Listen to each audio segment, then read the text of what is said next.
Hello everyone, welcome back to new video. तो दोस्तों, EPF के रिगार्डिंग कुछ लेटेस्ट अपडेट आए हुए हैं, तो वो मैं आपको बता देता हूँ। तो अगर आप लोग भी जॉब करते हो और अपनी जो महीने की आपको सैलरी मिलती है उसमें से फिक्स्ड अमाउंट अगर आप लोग भी ईपीएफओ में जमा करते होंगे तो आपको बता दूं, ईपीएफओ में जमा राशि रिटायरमेंट के बाद ही मैच्योर होती है, लेकिन ज़रूरत के समय ईपीएफ में से आप लोग पैसे निकाल सकते हो। और ईपीएफओ अपने सदस्यों को ये सुविधा भी देता है कि मेंबर ज़रूरत के समय ईपीएफ फंड से विड्रॉल कर सके अमाउंट।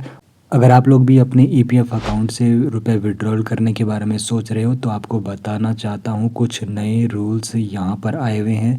और यहाँ पर विड्रॉल के जो रूल्स 2024 में आए हुए हैं तो वो एक एक करके आप लोग अच्छे से समझ लीजिए क्या है वो रूल्स। तो ईपीएफ से आंशिक निकासी के लिए ईपीएफ सदस्य को ऑनलाइन अप्लाई करना होता है। अगर आप लोग एजुकेशन, घर खरीद या फिर घर के निर्माण के लिए या फिर शादी या फिर इलाज के लिए विड्रॉल करना चाहते हो अमाउंट, तो आप लोग यहाँ पर विड्रॉल कर सकते हो। ईपीएफ के निकासी नियमों के अनुसार ईपीएफ धारक रिटायरमेंट से 1 साल पहले 90% तक की जो रकम होती है वो विड्रॉल कर सकता है। 90% की जो निकासी के लिए सदस्य की आयु सीमा होनी चाहिए वो 54 साल से ज़्यादा की होनी चाहिए।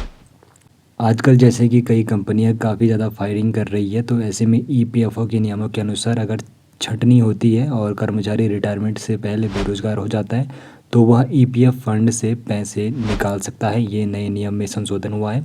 और आपको बताना चाहता हूँ, यहाँ पर अगर कोई कर्मचारी लगातार 5 साल तक ईपीएफ में योगदान करता है और उससे विड्रॉल के समय टैक्स बेनिफिट भी वहाँ पर मिल जाता है। मैच्योरिटी से पहले अगर विड्रॉल पर आपको बताऊँ तो टीडीएस काटा जाएगा, और अगर 50,000 रुपये से कम की यहाँ पर विड्रॉल है तो आप लोगों का यहाँ पे फिर टीडीएस नहीं कटता है। और निकासी के लिए जो मेंबर होगा, यानी कि जो विड्रॉल करना चाहता है, उसके पास पैन कार्ड होना काफ़ी ज़्यादा ज़रूरी है। पैन कार्ड अगर जमा किया है तो 10% की जो टीडीएस कटौती होती है, वही पैन कार्ड जमा न करने पर 30% की आपसे यहाँ पे कटौती ली जाती है। तो पैन कार्ड आपके पास होना मैंडेटरी है। तो अगर आप लोगों ने पैन कार्ड जमा नहीं किया तो फिर जो यहाँ पे कटौती होगी, टीडीएस कटेगा 30% का, वो टीडीएस कटने वाला है।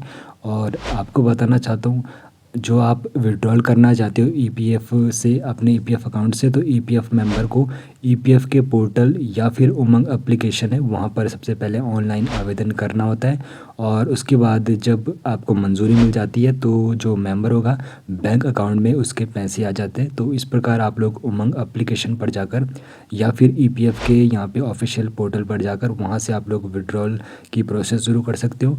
और जैसे ही आपको मंजूरी मिल जाएगी तो फिर आपका जो बैलेंस होगा वो आपके बैंक अकाउंट में आ जाता है। तो यहाँ पर ये नए रूल्स आए हुए हैं ईपीएफ के रिगार्डिंग। तो रूल्स आपको कैसे लगे कमेंट सेक्शन में ज़रूर बताइए।